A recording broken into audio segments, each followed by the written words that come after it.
السلام عليكم ورحمة الله وبركاته. أهلا بكم متابعينا الحلوين. النهاردة بنبدأ فيديو مع بعض. من زمان طبعا ما عملتش أنا فيديو، بس الحمد لله يعني نبتدي على خير.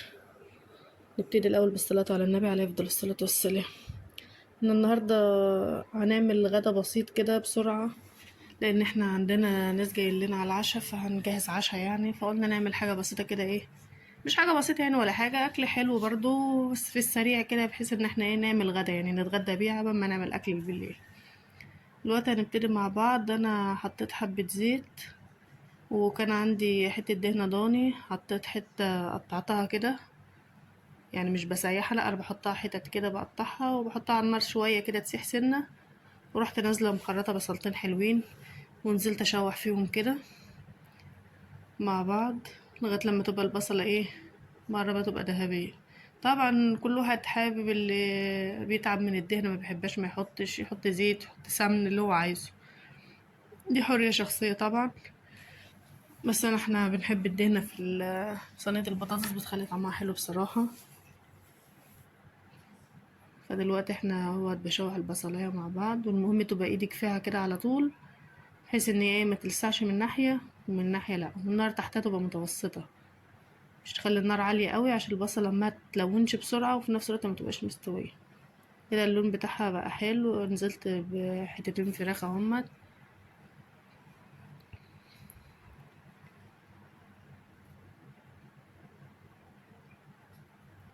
هحط الفراخ كده معاكم واشوحها في البصلة. بس انا مش هغطي الفراخ خالص، مش عايزاها تنزل المية اللي فيها، انا عايزة اشوحها كده فيها، بحيث ان انا اسويها نص سوا وادخلها في صينية البطاطس. لان انتوا زي ما انتوا عارفين البطاطس ما عادش بتستحمل زي زمان. زمان كنا بنحط الفراخ اللحمة في صينية البطاطس، ولا كنا بنعمل اللحمة الضاني في قلب صينية البطاطس تستوي. دلوقتي ما عادش البطاطس بتستحمل السوا. دلوقتي بحط فلفل اسمر اهوت، بس بعمل حساب ان انا هحط تاني لسه على البطاطس على التغذية بتاعتها. فايه مش بكتر برضو التوابل بتاعتي، وبرضو بحط ملح اهو، تقريبا هنا بحط نص التوابل هنا ونصها هنا. ده الكمون اهوت.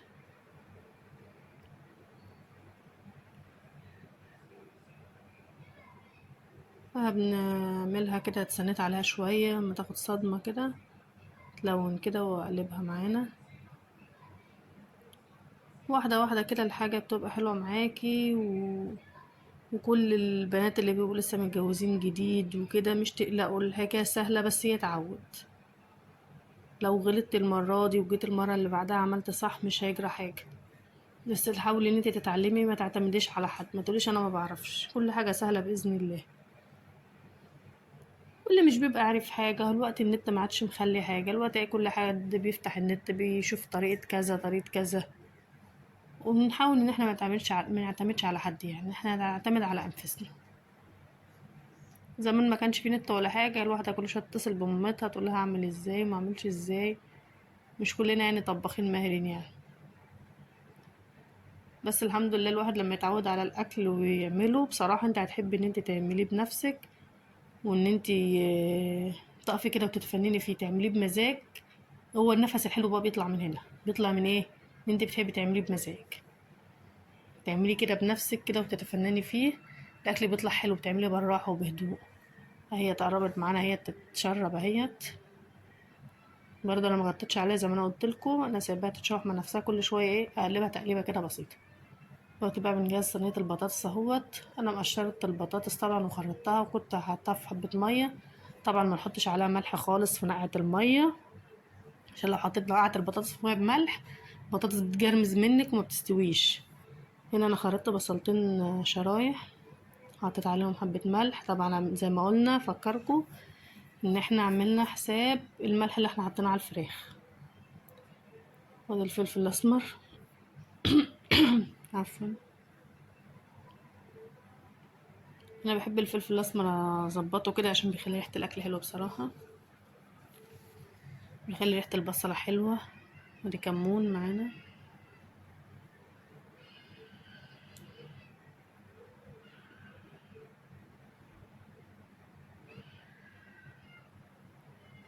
ادي البطاطس اهيت انا بحطها دوت. انا دوت توم بفلفل احمر دقاه مع بعضه وحطيته كده رشيته على الصينيه. طبعا مرضتش احط ملح معاه وانا بدق عشان ايه ما يبقاش الملح زياده قوي، قلت عشان اعرف اظبطه في البصله وكده. حبه قرفه. قرفه بتخلي ريحه الاكل روعه، خصوصا الطبيخ، سواء صينيه بطاطس، عامله باميه، عامله اي حاجه، اي حاجه فيها طبيخ القرفه فيها بصراحه روعه. دوت ملح سعودي، ده بيخلي الاكل طعمه في حته تانية بصراحه، روعه. انا مبحبش اجيب مرقه الدجاج بصراحه، لان سمعت عنها كلام مش كويس مش محبب. دي شطه اهي حطيتها، فبقيت بصراحه ان انا اخاف ان انا احطها على الاكل عندي. انا كنت متعوده وكنت بحب احطها، بس سمعت عنها كلام مش كويس ان هي بتجيب امراض وحشه، فقلت طب على ايه. الشوربه السعودي او الملح السعودي دوت بيحل محلها واحلى كمان. جميل.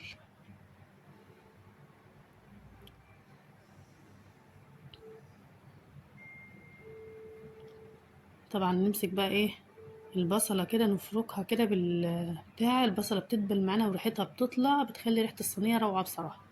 مش تقول اكسل واحط كده، ما هي كده كده هتغلي مع بعضها وتبقى حلوة. لا بصراحة اما بتتبلها كده بتخلي ريحة الاكل حلوة جدا. البصلة بتدبل معاك كده بتبقى ريحتها روعة. تروحي رشة بقى كده البتاع، تظبطي اكلك كده، انت بتعملي اكل لنفسك. إيه، انت الاكل ده مؤتمن عليه، بتبقى امانة بين ربنا مأمنك عليها ان انت تعمليها حلوة، فلازم تتقي الله فيها.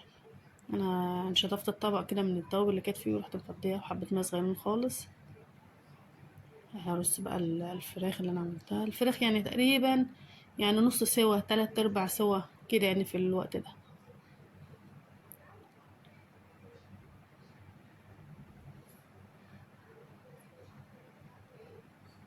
يلا.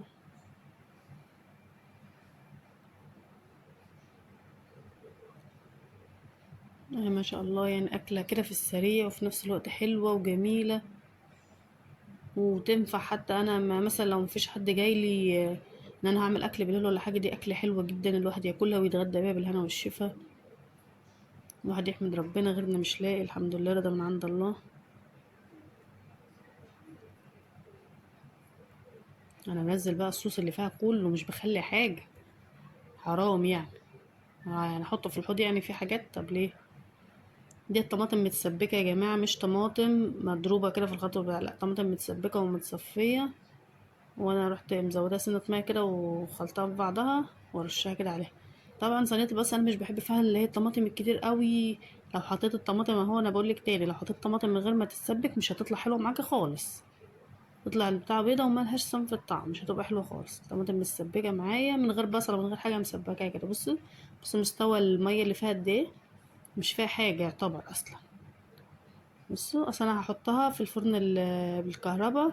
لو الفرن الغاز كان ممكن ازيدها معلقه كبشه شوربه ولا حاجه، بس الفرن بالكهرباء مبحبش حاجه كتير، مبحبش الميه كتير، عشان ايه تستوي معاك. اللي انا حطيتها اهوت قدت من فوق ومن تحت على درجه حراره 250 وظبطتها على ساعه. طبعا انا مش بالساعه بالساعه يعني بالظبط، انا ببص عليها هي بقى شغاله من فوق ومن تحت. وقت ما احس ان هي بقى نشفت كده ومن شفشفت يعني زي ما بيقولوا، وشكشكت كده وما عادش فيها يعتبر ميه، ومن فوق احمر وتبقى حلوه، يبقى كده معاها زي الفل. وطلعتها وهتشوفها وانا بطلعها، وهتشوف اغرز فيها السكينه كده هتلاقي البطاطسيه مسلوقه مستويه جدا. انا حطيتها بقى وقلت اعمل حبه الرز بالمره عشان يبقى ايه، خلصنا كده بدري بدري، عشان اخلص واصلي الظهر عبال ما الصينيه تخلص يكون الاكل جاهز معانا، عشان في ناس بتحب تتغدى عندنا بدري.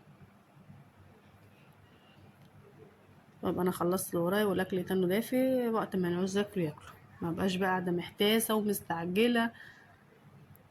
بصراحه الاكل الواحد لما بيبقى مستعجل بقى وايه وفي حد وراك، يعني انت ممكن ما تستعجليش عشان نفسك، ممكن حد وراكي مستعجل عايز ياكل عايز ياكل، فبتبقي مستعجله الاكل ما بتحسيش ان هو طعمه قد كده. احنا قلنا نعمل حبه الرز بقى بالشعريه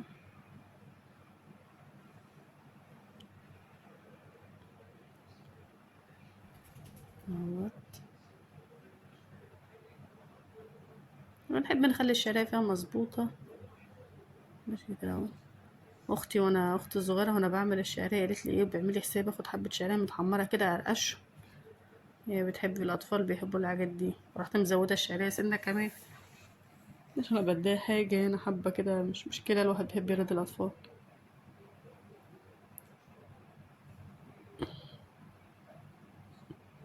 طبعا الشعرية زي ما انتوا عارفين لازم الواحد يبقى ايده فيها كده على طول، عشان ايه ما تتحروقش من ناحية ومن ناحية تبقى متحمرة ومن ناحية تبقى بيضة. مش العزيمة كلها تطلع بالواحدة. عارفين يعني ازاي بالواحدة؟ يعني بالواحدة كله زي بعضه نفس اللون، تلاقي الرز طعمه حلو وجميل. انما الرز لو انت سهيتي على الشعرية كده وجت متلسعت من ناحية بتاعت تحس ان الرز لونه غامق كده ومش حلو. لما تبقى ايديكي في الحاجة كده على طول وقاعدة ومخلية النار متوسطة عليها، حاجة بتطلع بسم الله ما شاء الله عليكي. شوفي بقى لو انت بتعملي لولادك لجوزك هيقولك بالهنا والشفا، يعني يقولك تسلم ايدك. يعملوا لهم الاكل كده بحب وتعملوا لهم اكل كويس، تحس ان الاكل طالع حلو كده وليه نفس. الواحد لما بيعمل حاجه كده الاشخاص بيحبوهم او نفسه ان هو يسعدهم، تحس الاكل طالع حلو لان انت مهتميه وعايزاه يطلع حلو. طبعا ايدك في الحاجه زي ما انا قلت لك، يعني دوبك ها بسنه وتنزلي تاني تقلبي، سنه وتنزلي تقلبي، مش تاخري يعني. اهوت. انا طبعا مخليه النار متوسطه تاني زي ما بقول لكم يا جماعه، عشان ايه؟ حاجه ما تتحرقش مننا، مش ان احنا نقول انا ايديا فيها على طول بس اتحرقت مني. ما تحرق من ايه؟ انت حبه حبه ما تتعودي او انت معلمه مثلا في بيتك وعارفه وبتعرفي تعملي الاكل من زمان، هتبقى عارفه انا فاهمه انا بقولك ايه. أهو. طبعا انا حطيت في الرز معلقه السمنه زي ما انتوا شفتوا وحبه الزيت. بصراحة السمنة البلدي طبعا حلوة في كل الأكل، بس طبعا احنا في الظروف الصعبة اللي الناس فيها محدش يقدر ان هو يجيب سمنة بلدي كده باستمرار. انا مني واحدة انا بحب السمنة البلدي بس انا مقدرش اجيبها، فانا بصراحة بجيب سمنة من اللي هي السمنة العادية، واجيب عليها سمنة بلدي، بسيحهم على بعض ولخبطهم عشان تكفيني الفترة يعني. لان الحاجة زي ما انتوا شايفين الدنيا صعبة على الكل. بس الواحدة بقى اما بتقتصد في بيتها وتمسك على ايديها شوية كده وتعمل اكل بنظام، الحاجة بتكفيها حلو وفي نفس الوقت بعمل أكل نضيف لولادها ولجوزها، يبقى الأكل حلو زي الفل. الشعرية بدأت اهي ان هي خلاص بدأت تاخد اللون، دخلت على اللون بدأت تخش على اللون بقى اللي احنا عايزينه. اهو باخد لاختي بقى حبة الشعرية اللي نفسها فيهم. طلع كفاية كده عشان بطل مش توجعك فيه، انت تاخد الشعرية كلها. الشعرية بقت لونها بسم الله ما شاء الله حلوة اهي. هنزل بقى بالرز.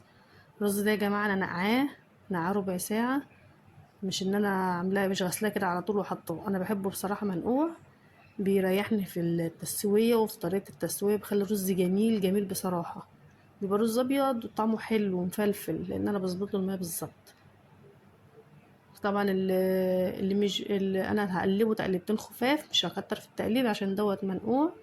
انا حطيت ملح سعودي وحطيت الملح العادي بس، زي ما قلنا هقلبه بس تقليبتين كده مش هكتر عشان ما ينهرش مني لان انا نقعاه. طب انا لو انا مش نقعاه اعمل ايه؟ لا انا هنزل بيه عادي، هروح غسلاه ونازله بيه وهبتدي ان انا اشوحه شويه. لازم يتشوح عشان الرز يطلع معاك مفلفل، وكده برضه هيطلع معايا مفلفل، ولو مش هيطلع مفلفل ما كنتش عملته كده. بس اللي بيعمل الرز دايركت كده على طول من غير ما ينقعه بيقعد يشوحه شويه عشان يطلع معاك الرز مفلفل، عشان ما حدش يقول انت ما قلبتيش الرز وعملته زيك وطلع مش حلو. لا انا الرز ده نقعاه يا جماعه، فانا مش بقلبه كتير عشان ما ينهرش مني، لو قلبته بيتكسر ويتهري. بصوا مستوى الميه بقى معايا بعمل ازاي، ده في الرز المنقوع. يدوبك كده يدوبك فوق الرز على طول كده، حبة المية يدوبهم فوق الرز كده على طول. باينين. الملح السعودي بصراحة بيخلي طعم الرز روعة، كأنك حاطة مرقة دجاج وأحلى كمان. أنا طبعا هغطي عليه كده لغاية لما يغلي ويتشرب، هروح جاية ايه موطية عليه. طبعا أنا غطيت عليه ودلوقتي هي الرز كده استوى، هو اتشرب ورحت جايه موطيه عليه وبتشرب بس كده يعني شقشق الميه كده في حول منه. وده رز، بصوا رز مفلفل اهو مستوي بسم الله ما شاء الله عليه مفلفل اهوت. كده خلصنا الرز هنقفل بقى عليه. هنروح بقى نشوف صينية البطاطس اهيت.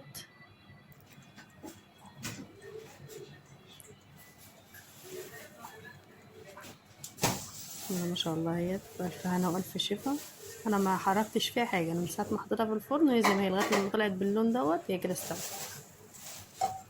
بصوا هوريكم البطاطسية مستوية اهي، مفيهاش اي حاجة، انا سبتها زي ما هي عشان مش ههوي. يا رب يكون اكل عجبكم النهارده، وبألف هنا وبألف شفا. السلام عليكم ورحمة الله وبركاته.